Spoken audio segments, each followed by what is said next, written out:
Alors cette société est spécialisée dans l'étalonnage des compteurs de gaz qui servent au transport de gaz de région en région, la distribution dans les villes.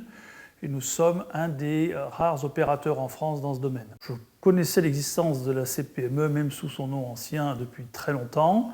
Quand j'ai été à mon compte, une dizaine d'années, jusqu'à 2016 environ, je m'étais posé la question, je m'étais dit mais est-ce que je peux adhérer en tant qu'indépendant syndicat? Et j'avais repoussé cette idée-là et je pense qu'à l'époque ça m'aurait beaucoup servi.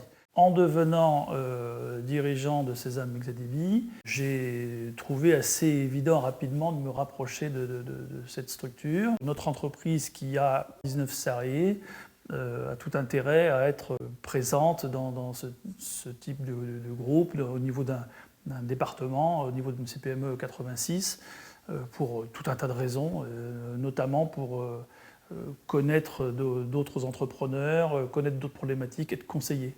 Par définition, quand on est entrepreneur individuel, on est seul. On n'a pas forcément des moyens très élevés et on n'est pas enclin à se tourner vers un cabinet d'avocats d'affaires ou social pour faire des démarches. On est très regardant sur ses frais. Et donc, le fait de rejoindre un tel syndicat m'aurait certainement aidé à prendre des décisions, à mieux connaître de la réglementation, plutôt que de faire des recherches isolées sur Internet. Beaucoup de gens le savent, il ne suffit pas de taper quelques mots-clés sur Internet, on peut trouver une forêt d'informations dont on va avoir du mal à trier celles qui sont justes ou celles qui sont fausses. Donc, avoir dans un cercle de proximité des spécialistes et connaître un petit réseau de personnes, c'est important.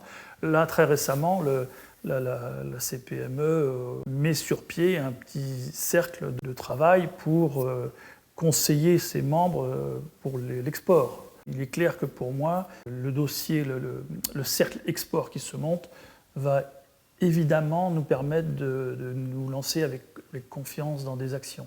Leur retour d'expérience me paraît aussi intéressant que l'avis de spécialistes, de consultants.